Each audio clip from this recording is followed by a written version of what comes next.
Okay. Your name is Socks. You've got sock puppets for boxing gloves. You get it? You got sock puppets for gloves because you're crazy. You see, one sock is the good sock, and the other sock is evil and nasty. And you're crazy. Batshit insane. You know, crazy? Go. Oh. Okay, can you just do something crazy, please? With us today in this first interview on The Weekly Gamer is Todd Batty of Electronic Arts. He's the lead game designer of FaceBreaker, which is coming out of EA Canada in Vancouver. Is that right, Todd? Yeah, you got it. Thanks, Kyle. Thanks for having me on the show. All right, well, thanks for the interview opportunity. I appreciate it. Let's go ahead and get to the first question. For those viewers out there who might not have heard this game, what in the heck is FaceBreaker? Yeah, that's a good question. So a little bit of background on FaceBreaker. It's actually the first new IP title from EA Sports in over 5 years. So it's kind of a big deal for us. We don't get a lot of opportunity in EA Sports to do new, fresh, original stuff. So it originally started out as kind of like a fight night big. It's an arcade boxing game. We kind of started with what you might expect from EA Sports, kind of the same kind of approach as we might have done with, say, NBA Street. Take NBA players and make them kind of larger than life and make the gameplay a little bit more about fun than about realism. But we really evolved a lot further than that. Obviously, when one of the things when Peter Moore and John Riccatello joined our company, they're really adamant about growing EA Sports. They created a new sub-label called EA Sports Freestyle, which was created to try to find some games and create some games that would appeal to a little bit of a broader audience than your typical EA Sports titles. So FaceBreaker is actually the flagship title for that label, and it's just a really crazy, over-the-top, kind of cartoony boxing game. For those people out there who maybe have played a game like Punch-Out or a game like Ready to Rumble, you'll find a lot of similarities between those great games and FaceBreaker. Now, I've never heard of that label before. What other games? Are there any others that have been announced for that? Or?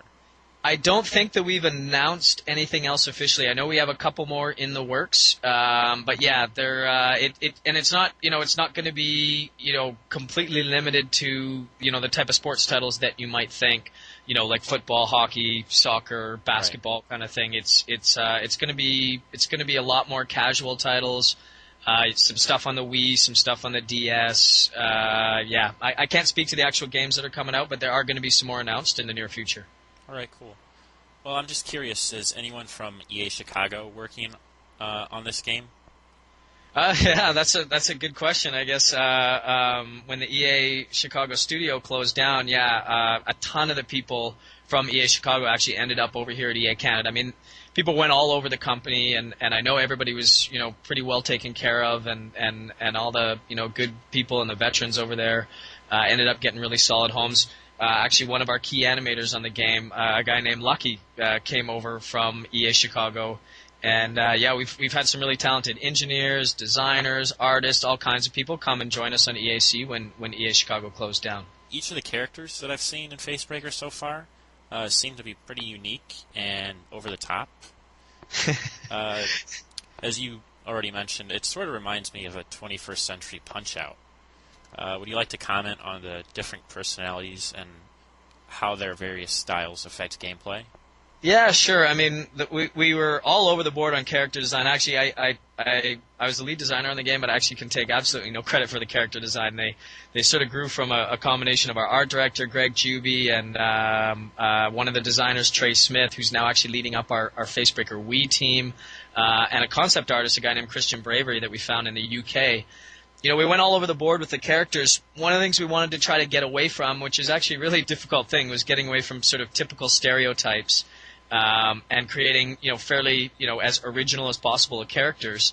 And we wanted our characters to be really heroic and iconic. And, at the end of the day, what we settled on, which I think is, kind of a pretty cool razor, is we looked at every one of the characters and we said, could this guy be an action figure? Would I want an action figure of that dude sitting on my desk? And if I didn't, they weren't good enough. And we scrapped them and then we built some more. So we're really happy with the style that we got with our characters. A lot of people kind of liken our art style to something like Team Fortress 2. I've heard posts and I've read, different things people post on the internet that, they ripped off Team Fortress 2. And, for the record, we ripped off Pixar. Pixar is the best of the business, and so did Team Fortress, and so did pretty much anybody who wants to do, that kind of style of animation. They are the best in the business of doing it. But we appreciate, comparisons to Team Fortress 2. That's high praise. That's an awesome game. So anyways, about, sort of our characters in general, they really range all across the board. I mean, you start with a guy like Ice, who is the first character that we kind of signed off on.